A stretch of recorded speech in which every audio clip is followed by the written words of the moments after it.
Préparé à présenter l'œuvre de son père ou de sa mère, et que c'est vrai que c'est venu comme ça, assez au moment de sa disparition en 2012, cette idée de faire une rétrospective et de présenter son œuvre, et avec une amie péruvienne qui voulait aussi initialement faire la rétrospective de l'œuvre quand il était vivant.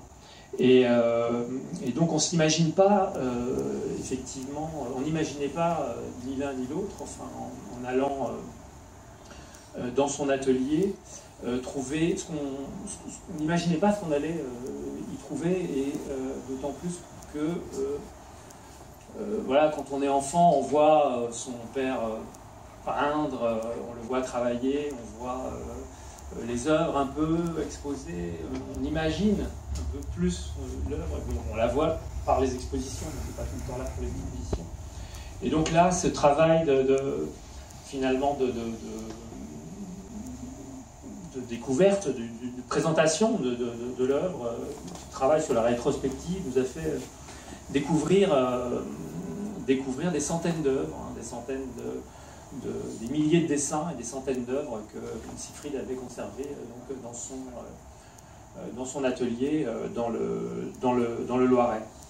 Donc des œuvres qui n'étaient pas visibles, des œuvres qui étaient souvent classées par temps, par période, des œuvres, des dessins qui étaient aussi classés soigneusement classés. Donc on a fait ce travail un peu d'exhumation en allant préparer une exposition au Pérou, donc en contactant des commissaires, donc Jorge Villacorta qui parlera après dans l'interview, en contactant voilà, d'autres experts et en les faisant venir donc dans cet atelier. Simultanément, on s'est dit que ça serait intéressant de filmer l'expérience. C'est pour ça qu'il y a l'interview de Villacorta présentée dans un petit film. Et là, ce soir, il est dans une version plus longue, sous-titrée, et vous verrez après le résultat de son travail. Donc lui, c'est bon. On voit là le nombre d'œuvres qui étaient rassemblées dans la maison, dans l'atelier. C'est qui est écrit dans le 11e, pas dans le 12e. Ouais. Mais qui entre à l'instant, voilà, Colette Collat. C'était pas prévu. Donc, alors, voilà, donc ce travail est un peu un travail en cours. On cherche encore des espaces pour continuer à présenter, notamment les dessins qui n'ont pas du tout été examinés par les historiens qui sont venus. Et parallèlement, donc, j'ai essayé de participer aussi à ce travail de connaissance de l'œuvre en faisant des donations. Alors effectivement, donc celle aujourd'hui à la Maison de l'Amérique latine, qui est vraiment un espace important pour la culture de notre pays et de l'Amérique latine. Donc ça, c'est pour vous résumer la démarche. Yolanda m'a demandé de faire scientifique. Tout est différent du monde d'ici, du monde de là-bas plutôt, il dit derrière. Ici, la terre est plus terre, la mer est plus mer pour la forte odeur de l'océan. Et donc, il était vraiment imprégné de ce lieu, et ça va conditionner beaucoup de son parcours. Un parcours qui conduit aussi dans les contreforts des Andes, plusieurs années de suite, hein, où il va en revenir avec des tableaux. Un parcours en Amérique latine où il va être présent pendant la révolution de 52 en Bolivie, ce qui va aussi lui inspirer des tableaux en 53 et 54.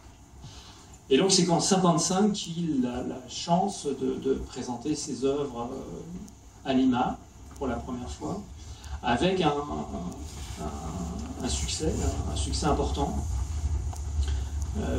puisque vous voyez, la critique parle d'une révélation de la peinture, d'un grand succès de l'exposition. Et ce succès va lui permettre de voyager en Italie en 1955. Là, c'est une de ses œuvres un peu postérieures, mais il voyage en 1955 en Italie. Dans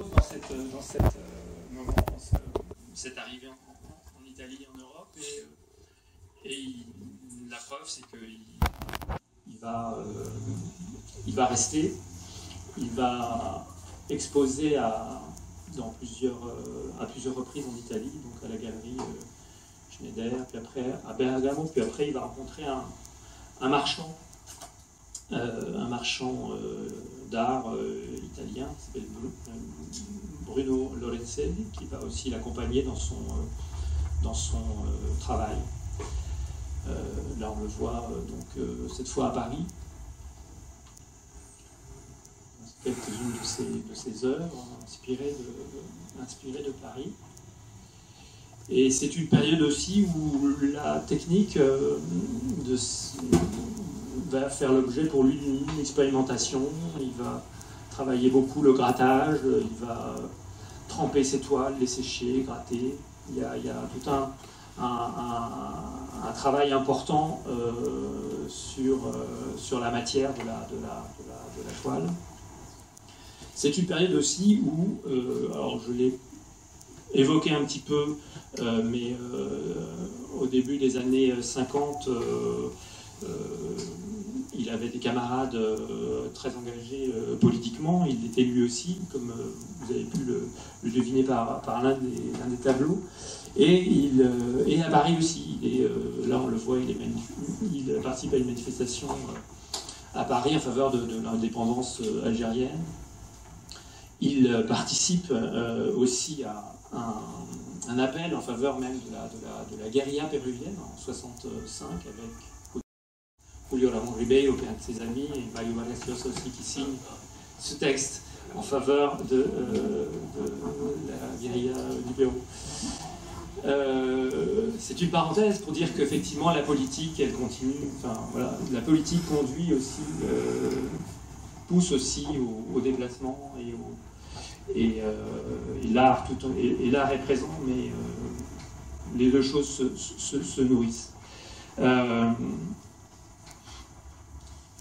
Les expositions continuent à Bergame, à Lima aussi en 64 et à La Havane.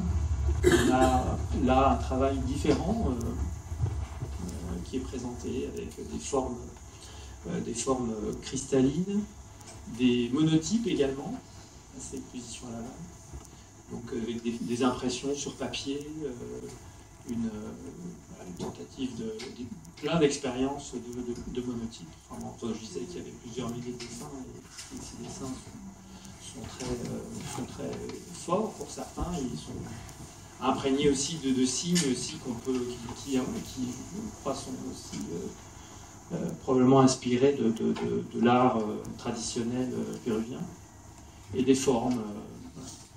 Et à partir de ce travail sur la matière dont je parlais, il y a une forme de tournant dans son œuvre qui va être l'apparition du craquelé, cette toile un peu fragmentée. Ça, c'est une technique qu'il expérimente lui-même, initialement peut-être un peu par hasard en travaillant sur la matière. Donc, vous verrez, il y a une quinzaine de toiles qui sont présentées dans la salle à côté, donc vous pourrez regarder ça de plus près.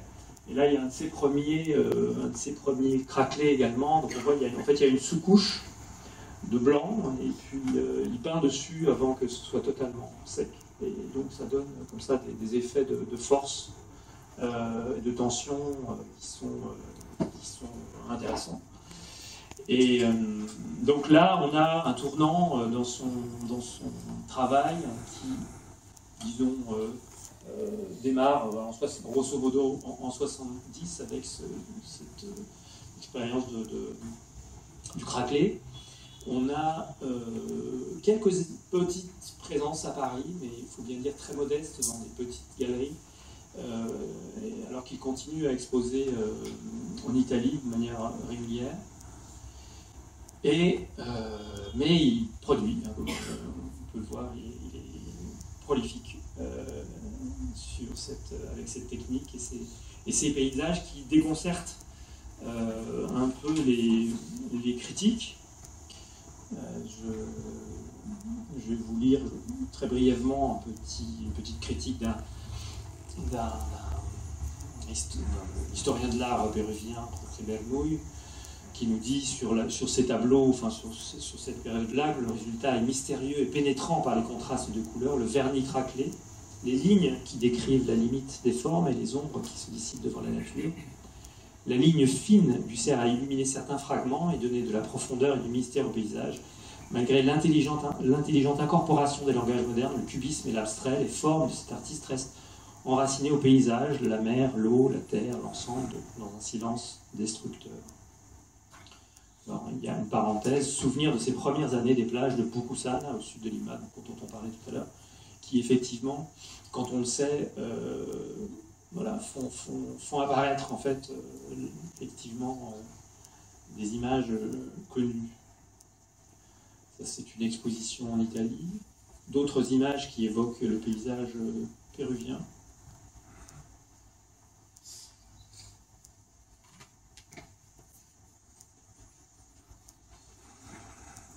La forêt, la mer est assez présente. Ce tableau-là, il est présenté dans la salle à côté. Puis des choses plus abstraites, qui restent de l'ordre du paysage, mais on voit surgir des formes étonnantes.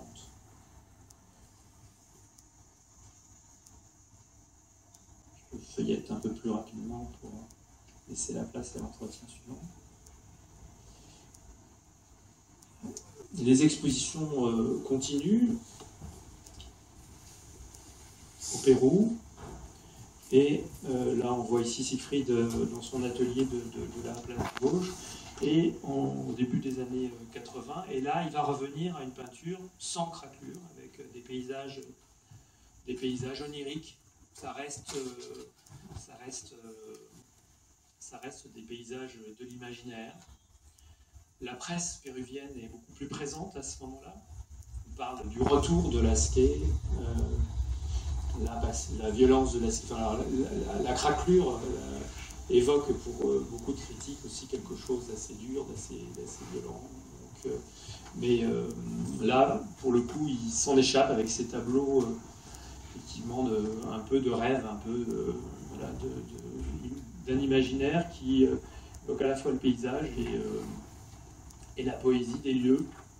Comme ici, par exemple, on a un acantilado, une falaise, probablement dans la région de Lima, avec des petits escaliers, si on regarde bien sur le côté.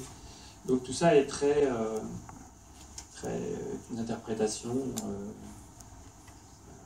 fantasmée quoi, de la réalité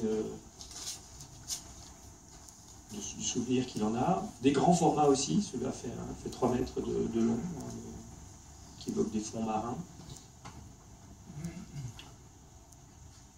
Et des retours à des formes de cubisme, des choses. Voilà. Donc il y a toute une diversité dans la technique, il y a une diversité dans l'inspiration aussi, parce que il va s'inspirer et s'appuyer sur le paysage. Il va aussi beaucoup travailler, je disais, les formes.